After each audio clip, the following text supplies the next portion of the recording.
Hello learners, welcome back to the zoology diary channel.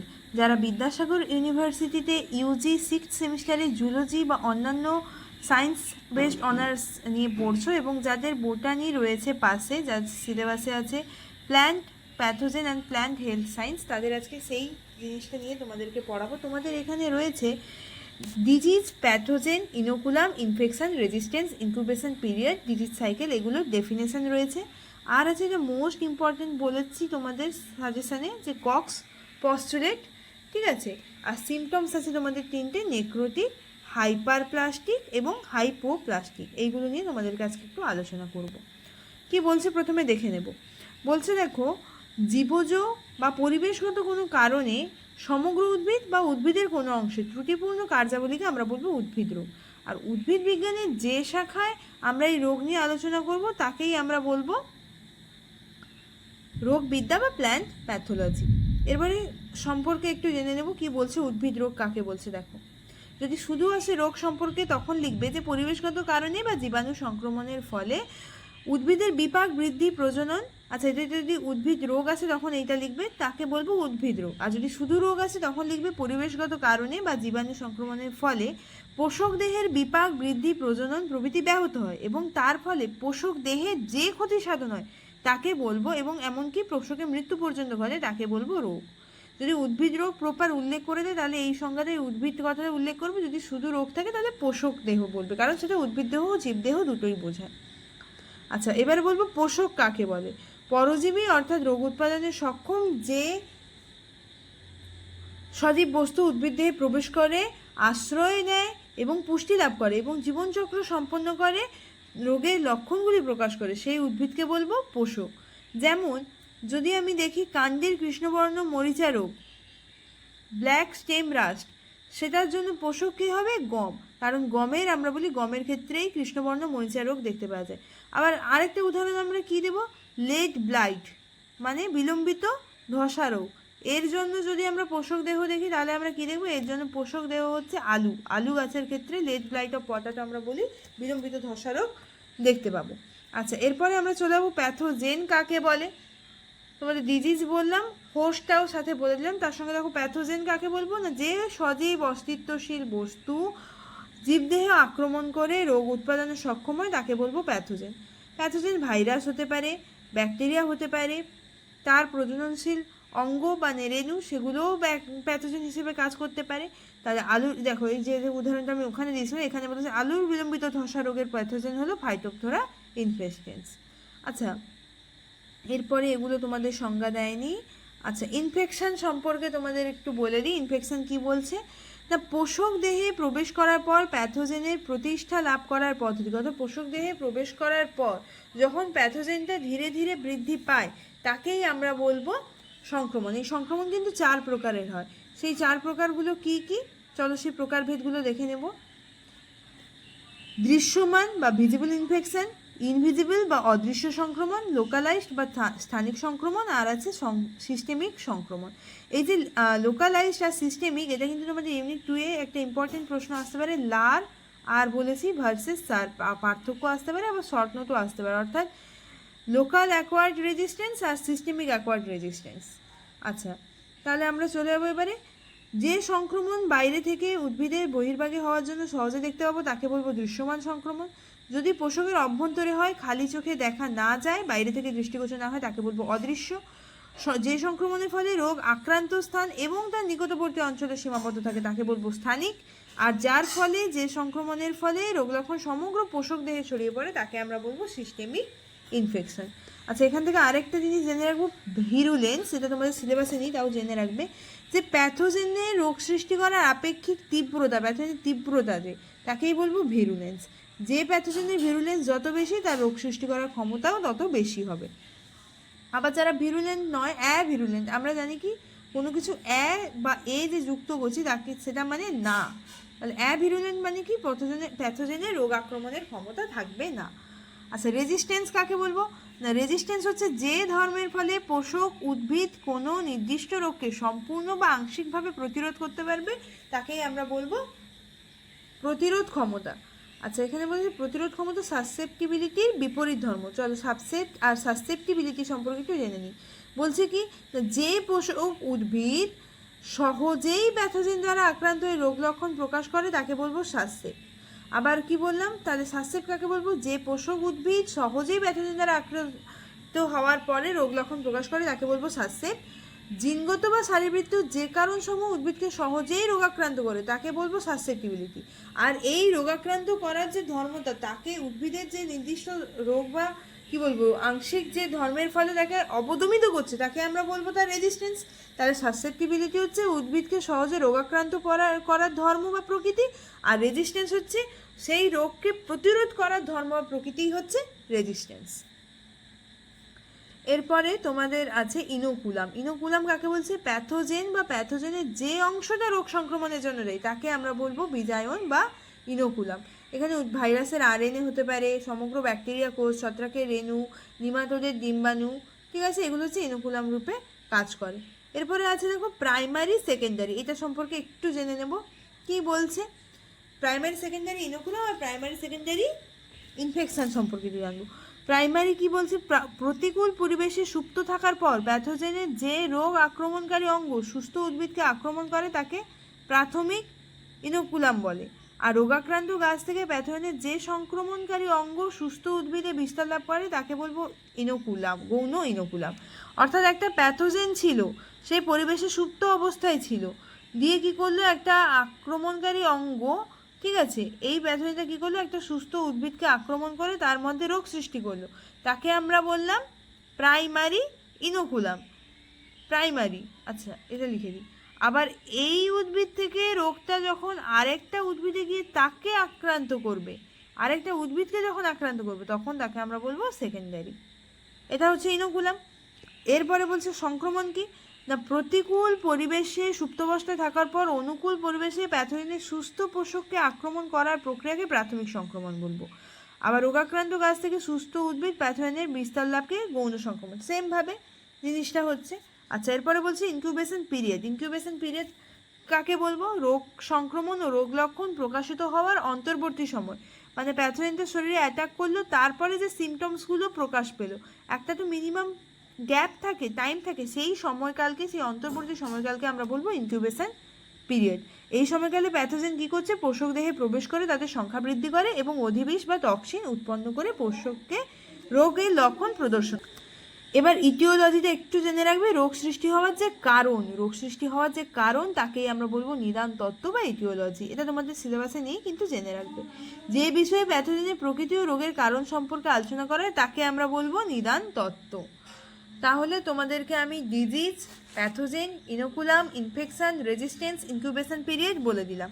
এরপরে আছে তোমাদের রোগ চক্র বা ডিজিজ সাইকেল। না কি বলছে? পোষক দেহে প্যাথোজেনের বীজায়ন অর্থাৎ ইনোকুলাম হলো অনুপ্রবেশ, রোগ সংক্রমণ, বংশবিস্তার বা কলোনি স্থাপন এবং সুপ্তকালীন দশা অতিক্রম করা এবং উদ্ভিদে প্যাথোজেনের বিস্তার লাভ করার যে প্রক্রিয়া, সেগুলোকে ধারাবাহিক ও চক্রাকার পদ্ধতিতে সম্পন্ন হয় তাকে আমরা বলবো রোগ চক্র। এখানে ওপরে ছবিটা দেখো, এখানে ছবিতে দেওয়া আছে, ছবিটা দেখলে বুঝতে পারবে। পোষক দেহ ছিল, প্রাথমিক ইনোকুলাম এসে পোষক দেহের মধ্যে প্রবেশ করলো, ইনোকুলেশন হলো, সংক্রমণ ঘটালো, পোষক দেহের মধ্যে অনুপ্রবেশ করলো, তাকে আক্রমণ করলো। কলোনি স্থাপন করা মানে কি? তাদের বংশ বিস্তার করলো, তারপরে রোগ লক্ষণ প্রকাশ করবে, আর সেখান থেকে যদি আবার আসে সেটাকে আমরা গৌণ ইনোকুলাম বলছি। আবার শীতকালীন বা গ্রীষ্মকালীন দশায় গিয়ে সুপ্ত দশা থেকে আবার পোষকে আক্রমণ করে, এই পর্যায়টাকে আমরা বলছি রোগ চক্র। বিভিন্ন রকম পর্যায়ের মাধ্যমে তারা চক্রটা সম্পন্ন করছে। আচ্ছা, এরপর অনেক কিছু রয়েছে, সেগুলো আমরা জানবো না, আমরা চলে যাবো সরাসরি একদম তোমাদের সিলেবাসে আছে কক্স পোস্টুলেট। সেখানে কক পোস্টুলেটটা কি বলছে? ককের মৌলিক নীতি রবার্ট কক করেছিলেন, ব্যাকটেরিওলজির জনক বলা হয় তাকে। তিনি কতগুলি ধারাবাহিক পর্যবেক্ষণের মাধ্যমে প্রমাণ করতে সক্ষম হন যে কোনো রোগের জন্য কোনো নির্দিষ্ট অণুজীব দায়ী। একে ককের মৌলিক নীতি বলবো। তাহলে একটা নির্দিষ্ট রোগের জন্য একটা নির্দিষ্ট অণুজীবই দায়ী হবে। এটা বিভিন্ন রকম পর্যবেক্ষণের মাধ্যমে তিনি প্রমাণ করেছেন। যাদের জুলজি ছিল তাদের প্যারাসাইটোলজি পেপারে পড়ানোর সময় প্যারাসাইটের একটা ফিচার্স বা একটা ক্যারেক্টারিস্টিক ফিচার্স আমরা কি বলেছিলাম? স্পেসিফিসিটি, অর্থাৎ নির্দিষ্টতা। বলেছিলাম যে একটাই প্যাথোজেন একটা নির্দিষ্ট হোস্টকে টার্গেট করবে, তাকেই আক্রান্ত করবে। সেটাই এখানে ককের মৌলিক নীতি, অর্থাৎ বিজ্ঞানী কক সেটাই প্রমাণ করেছিলেন। তিনি কি বলেছিলেন না কিভাবে করব, এটা 4টে পর্যায় রয়েছে। না একটা প্যাথোজেন আছে, সেটাকে একটা রোগের কারণ হিসেবে মানে ধরা হচ্ছে, তখন কি করব, একটা কালচার মিডিয়া নেব। তাহলে একটা অণুজীবকে আমরা কি করলাম, একটা নির্দিষ্ট রোগের জন্য দায়ী বলে মনে করলাম। এরপরে আমরা একটা কালচার মিডিয়া নিলাম বা কর্ষণ মাধ্যমে এই প্যাথোজেনটাকে কি করব, রাখলাম এবং এর অনেক সংখ্যা বৃদ্ধি করলাম। সংখ্যা বৃদ্ধি করার পর কি করলাম, এই প্যাথোজেনটাকে তো একটা আমরা উদ্ভিদ দেহ থেকে এই প্যাথোজেনটাকে নিয়েছিলাম, আরেকটা রোগাক্রান্ত উদ্ভিদ থেকে, আরেকটা সুস্থ উদ্ভিদের মধ্যে কি করলাম, এই প্যাথোজেনটা যখন কলোনি স্থাপন করে অনেকগুলো পরিমাণ বৃদ্ধি করলাম, সেই প্যাথোজেনটাকে এই উদ্ভিদের মধ্যে প্রবেশ করালাম। এবার আমরা কি এই যে প্যাথোজেনটা, আগের যে প্যাথোজেনটা ছিল তাকে আমরা একটা নির্দিষ্ট রোগ সংক্রমণের জন্য দায়ী বলে মনে করেছি। তাহলে এই যে যখন এই সেকেন্ড এক্সামিনটা করব, সেকেন্ড পরীক্ষাটা করব, তখন দেখব এই যে কলোনি যে স্থাপন করে তাদের যে বংশবৃদ্ধি ঘটালাম কালচার মিডিয়ামে, সেটা আবার এই সেকেন্ড উদ্ভিদের সেম রোগটা ঘটাচ্ছে কিনা। যদি সেই সেম রোগটা সৃষ্টি করতে পারে তাহলে আমরা বলবো ওই নির্দিষ্ট জীবাণুটি একটি নির্দিষ্ট রোগের জন্য দায়ী। দেখো 4টে নীতি প্রথমে বলবো, যাকে কারণ হিসেবে সন্দেহ করছি তাকে আমরা সেই প্রতিটি রোগাক্রান্ত জীবে তাকে উপস্থিত থাকতে হবে, এটা আমরা বলেছি। তাহলে অণুজীবকে প্রথমে পৃথক করলাম, করে কর্ষণ মাধ্যমে নিলাম, কর্ষণ মাধ্যমে নেওয়ার পরে দেখো ইনোকুলাম করলাম, ইনোকুলাম করে পর্যবেক্ষণ করে দেখবো যাতে ইনোকুলাম যে উদ্ভিদে করেছে তাতে অনুরূপ রোগ লক্ষণ প্রকাশ পায়। যদি প্রকাশ পাওয়া যায়, দ্বিতীয় পর্যায়ে যে অণুজীব বা প্যাথোজেনকে পৃথক করা হয়েছিল তার সঙ্গে যদি হুবহু সদৃশ্য হয়, তাহলে বলবো যে ওই অণুজীবটা নির্দিষ্ট রোগের জন্য নিশ্চিতভাবে দায়ী। একটা জিনিস যেটা মেন পয়েন্ট, এটা মনে রাখবে, সব কিছুরই একটা সীমাবদ্ধতা আছে। কি বলছে ককের মৌলিক নীতি, ব্যাকটেরিয়া, ছত্রাক প্রভৃতি প্যাথোজেনের ক্ষেত্রে কার্যকরী হলেও ভাইরাস, মাইক্রোপ্লাজমা এবং অন্যান্য বাধ্যতামূলক পরজীবীর ক্ষেত্রে কিন্তু কার্যকরী নয়। এবার রোগ লক্ষণের উপর ভিত্তি করে আমরা বিভিন্ন রকম রোগের কথা জানবো, যেটা তোমাদের সিলেবাসে দিয়েছে, নেক্রোটিক, হাইপোপ্লাস্টিক আর হচ্ছে হাইপারপ্লাস্টিক। নেক্রোটিক কি বলছে, যে রোগের ফলে দেহের কোষ, কলা, অঙ্গ ধ্বংসপ্রাপ্ত হলে বা মৃত্যু ঘটলে যে ক্ষয়িষ্ণু রোগ লক্ষণগুলি দেখা যায় তাকে আমরা বলবো পচনযুক্ত বা নেক্রোটিক রোগ লক্ষণ। এই নেক্রোটিকের মধ্যে যেগুলো সম্পর্কে আমরা দাগ, স্পট, কি বলছে, পোষক কলার মৃত্যু ঘটার ফলে উদ্ভিদ দেহে গোলাকার, কৌণিক বা অসম আকৃতির যে ক্ষতের সৃষ্টি হোক না কেন তাকেই বলবো দাগ। এই মৃত অঞ্চলটি অনেক সময় হলুদ, পিঙ্গল বা লোহিত বর্ণের কলাকোষ দিয়ে বেষ্টিত থাকে, যেমন ধানের বাদামি চিটে রোগ। এই চিটে রোগের জন্য দায়ী যে জীবাণুটা, তার নাম কি, হেলমিনথোস্পোরিয়াম ওরাইজি। একটু প্যাথোজেনের নামগুলো মনে রাখার চেষ্টা করবে। কি বললাম, হেলমিনথোস্পোরিয়াম ওরাইজি। ব্লাইট, মৃত অঙ্গ, এই ব্লাইটটা আমরা জানি যে আলুর বিলম্বিত ধসা রোগ যেটাকে আমরা বলছি সেটাই হচ্ছে blight. Late blight of potato, যার জন্য দায়ী জীবাণুটা হচ্ছে ফাইটোফথোরা ইনফেস্টেন্স। কি বলছে, মৃত অঙ্গ ধূসর বা পিঙ্গল বর্ণ ধারণ করে এবং মৃত কলা পচে পিচ্ছিল বা আঠালো পিণ্ডে রূপান্তরিত হয়, তাকেই বলবো ব্লাইট। এখান থেকে কি হয়, দুর্গন্ধ সৃষ্টি হয়। এরপরে আমরা যেটা পড়বো সেটা হচ্ছে স্ক্যালডে কি বলছে দেখো, সচরাচর পাতা ও ফলের খোসা এই ধরনের রোগ সৃষ্টি হয়। এটা দেখলে মনে হবে কোনো উত্তপ্ত পদার্থ ছ্যাঁকা দেখার ফলে সৃষ্টি হয়েছে। আখের পাতার স্ক্যালড রোগ, প্যাথোজেন হচ্ছে জ্যান্থোমোনাস অ্যালবিলিনিয়েন্স। যদি নাম মনে থাকে তাহলে জ্যান্থোমোনাস এসপি লিখবে। কিন্তু প্রত্যেকটা যে আমি বলছি, প্রত্যেকটা রোগের যে কার ক্ষেত্রে দেখা যাবে তার জন্য দায়ী প্যাথোজেনটা অবশ্যই মনে রাখবে। পচন, এক্ষেত্রে আক্রান্ত কলা মরে যাওয়ার পর কি হয়, পচে যায় ও গলে যায়। ঠিক আছে, এখানে 3 রকমের পচন হয়, সিক্ত পচন, শুষ্ক পচন আর হচ্ছে নরম পচন। আচ্ছা, এত কিছু জানার দরকার নেই, উদাহরণটা জানবে। আলুর ব্যাকটেরিয়াজনিত নরম পচন, যার জন্য প্যাথোজেন দায়ী হচ্ছে এরউইনিয়া ক্যারোটোভোরা। ঠিক আছে, এরপর হচ্ছে ক্যাঙ্কারটা কি বলবো না, কাষ্ঠল বৃক্ষের বহিস্তরে অথবা বলকলে, ঠিক আছে, পাতা ও ফলের ভেতরের দিকে অবতল এবং কিনারাযুক্ত ক্ষতচিহ্নকে ক্যাঙ্কার বলবো। কার ক্ষেত্রে দেখবো, লেবুর ক্যাঙ্কার রোগ হয়, যার এক্সাম্পল হচ্ছে জ্যান্থোমোনাস অ্যাক্সোনোপোডিস। একটু মনে রাখবে, কারণ জ্যান্থোমোনাস অ্যালবিলিনিয়েন্স বললাম স্ক্যাল রোগের ক্ষেত্রে, আবার জ্যান্থোমোনাস অ্যাক্সোনোপোডিস বলছি ক্যাঙ্কার রোগের ক্ষেত্রে। তাই স্পিসিস চেঞ্জ হলে রোগেরগুলো চেঞ্জ হয়, একটু মনে রাখার চেষ্টা করবে। হাজা জানি, এটা একটু বড় আছে, এখানে যে লক্ষণগুলো আমরা দেখতে পাবো নেক্রোটিক রোগের সেটা একটু বড় আছে। হাজা কি বলছে? হাজা বলছে যে এক রোগে চারা গাছগুলো কি হয়, এই রোগে মাটির উপরিতল থেকে সংলগ্ন কাণ্ডের গোড়ার দিকে দ্রুত পচন ঘটে, যার ফলে গাছটা মাটিতে পড়ে মারা যায়। তামাকের ক্ষেত্রে দেখতে পাবো ড্যাম্পিং অফ টোবাকো, যার প্যাথোজেনটা হচ্ছে ফাইথিয়াম অ্যাফানিডেয়ারমাটাম। একটু মনে রাখবে, ফাইথিয়াম অ্যাফানিডেয়ারমাটাম। এরপরে হচ্ছে নেতিয়ে পড়ায় চলে যাবো উইল্ট। এটা কি হয় না, নেতিয়ে পড়া মানে কি, আমরা বলি না